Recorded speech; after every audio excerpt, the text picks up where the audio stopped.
Hi friends, welcome back to my channel. ಇವತ್ತು ನಾವು ಇದು ಹಲಸಿನಕಾಯಿಯ ಸುಕ್ಕ ಯಾವ ರೀತಿ ಮಾಡೋದಂತ ನೋಡೋಣ. ಇದಕ್ಕೆ ಕಲ್ಲಿಗೆ ಅಂತಲೂ ಕರೀತಾರೆ. ಇದರಿಂದ ನಾವು ಸಿಂಪಲ್ ಆ್ಯಂಡ್ ಈಸಿಯಾಗಿ ಒಂದು ರೆಸಿಪಿ ಮಾಡುವ. ಮೊದಲು ಇದರದ್ದು ಗ್ರೀನ್ ಪಾರ್ಟ್ ಏನಿದೆ ಇದನ್ನೆಲ್ಲ ಕಟ್ ಮಾಡಿ ತೆಗಿಬೇಕು. ಸುಮಾರು ಜನಕ್ಕೆ ಇದು ಗೊತ್ತಿರ್ಬೋದು, ಯಾರಿಗೆ ಗೊತ್ತಿಲ್ಲ ಅವರು ನೋಡಿ ನಾವು ಸ್ವಲ್ಪ ಕೈಗೆ ಎಣ್ಣೆ ಹಚ್ಕೋಬೇಕು. ಇಲ್ಲಾಂದರೆ ಇದರದ್ದು ಈ ರೀತಿ ಹಾಲು ಬರುತ್ತೆ ನೋಡಿ, ಇದೆಲ್ಲ ನಮ್ಮ ಕೈಗೆಲ್ಲ ಅಂಟುತ್ತೆ. ಅದಕ್ಕೆ ಎಣ್ಣೆ ಹಾಕ್ಕೊಂಡು ನಾವು ಇದನ್ನು ಕಟ್ ಮಾಡೋದ್ರಿಂದ ನಮ್ಮ ಕೈಗೇನೂ ಆಗಲ್ಲ. ಹಾಗಾಗಿ ನೋಡಿ ಈ ರೀತಿಯಾಗಿ ಕಟ್ ಮಾಡಿ ಇದರ ಸಿಪ್ಪೆ ಎಲ್ಲ ತೆಗಿಬೇಕು. ನೋಡಿ, ಇದು ಕಟ್ ಮಾಡಿ ಆದಮೇಲೆ ಇದರದ್ದು ಇಲ್ಲಿ ಒಂದು ಪಾರ್ಟ್ ಇದೆಯಲ್ಲ, ಇದನ್ನು ಕಟ್ ಮಾಡಿ ತೆಗಿಬೇಕು. ಆಮೇಲೆ ಈ ಸಿಪ್ಪೆ ತೆಗಿಬೇಕು.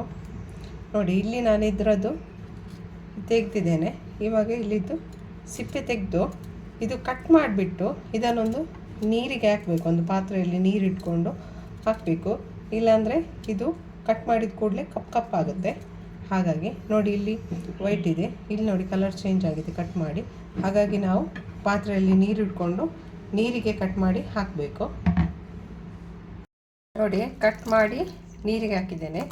ಇವಾಗ ಇದನ್ನು ಚೆನ್ನಾಗಿ ತೊಳೆದ್ಬಿಟ್ಟು ಕುಕ್ಕರಲ್ಲಿ ಒಂದು ವಿಸಿಲ್ ಕೂಗಿಸಿ, ಸ್ವಲ್ಪ ಅರಿಶಿನ ಪೌಡರ್, ಆಮೇಲೆ ಸ್ವಲ್ಪ ಉಪ್ಪು ಹಾಕಿ, ಈಗ ನಾವು ಕಡಿಲಿಕ್ಕೆಲ್ಲ ಜಸ್ಟ್ ಒಂದು ಪೌಡರ್ ಮಾಡಿದರೆ ಸಾಕು. ಸ್ವಲ್ಪ ಕಾಯಿ ತುರಿ, ಆಮೇಲೆ ಖಾರಕ್ಕೆ ಎಷ್ಟು ಬೇಕಷ್ಟು ಬ್ಯಾಡಗಿ ಮೆಣಸು ಹಾಕ್ತಿದ್ದೇನೆ ಇಲ್ಲಿ. ಆಮೇಲೆ ಸ್ವಲ್ಪ ಸಾಸಿವೆ, ಆಮೇಲೆ ಸ್ವಲ್ಪ ಧನಿಯಾ. ಇದು ಆಪ್ಷನಲ್, ನಿಮಗೆ ಬೇಕಿದ್ರೆ ಹಾಕಿ, ಇಲ್ಲಾಂದರೆ ಬೇಡ. ಇದು ಜಸ್ಟ್ ಒಂದು ಫ್ಲೇವರ್ ಕೊಡುತ್ತೆ ಅಷ್ಟೇ. ಇದನ್ನು ಇವಾಗ ಪೌಡರ್ ಮಾಡ್ಕೊಳ್ಳಿ. ನೋಡಿ, ಇದು ಇವಾಗ ಬೆಂದಿದೆ. ಇದನ್ನು ಕೈಯಲ್ಲೇ ಸ್ವಲ್ಪ ಈ ರೀತಿ ಪುಡಿ ಮಾಡಿದರೂ ಇದು ಪುಡಿ ಆಗುತ್ತೆ. ನೋಡಿ, ಈಗ ಒಂದು ಪ್ಯಾನ್ ಇಟ್ಕೊಂಡು ಅದಕ್ಕೆ ಒಗ್ಗರಣೆಗೆ ಸ್ವಲ್ಪ ಎಣ್ಣೆ ಹಾಕ್ತಿದ್ದೇನೆ. ಎಣ್ಣೆ ಹಾಕಿ ಸ್ವಲ್ಪ ಸಾಸಿವೆ ಸಿಡಿಯುವಾಗ ಸ್ವಲ್ಪ ಕಡಲೆಬೇಳೆ, ಉದ್ದಿನಬೇಳೆ, ಬ್ಯಾಡಗಿ ಮೆಣಸನ್ನು ಕಟ್ ಮಾಡಿ ಹಾಕ್ತೇನೆ. ಸ್ವಲ್ಪ ಕರಿಬೇವು. ಇಷ್ಟನ್ನು ಚೆನ್ನಾಗಿ ಫ್ರೈ ಮಾಡಿ. ಇದು ಸ್ವಲ್ಪ ಹೊತ್ತು ಚೆನ್ನಾಗಿ ಪರಿಮಳ ಬರುವವರೆಗೆ ಫ್ರೈ ಮಾಡಿ. ಇದಕ್ಕಿವಾಗ ನಾನು ಬೇಯಿಸಿರೋ ಹಲಸಿನಕಾಯಿ ಹಾಕ್ತಿದ್ದೇನೆ. ಇದನ್ನು ಸ್ವಲ್ಪ ಎಣ್ಣೆಯಲ್ಲಿ ಫ್ರೈ ಮಾಡಿ. ರುಚಿಗೆ ಬೇಕಾದಷ್ಟು ಉಪ್ಪು ಬೇಯಿಸುವಾಗ ಸ್ವಲ್ಪ ಹಾಕಿದ್ದೇವೆ, ಇವಾಗ ಸ್ವಲ್ಪ ಹಾಕಿ. ಇವಾಗ ನಾವು ಗ್ರೈಂಡ್ ಮಾಡಿರೋ ಮಸಾಲ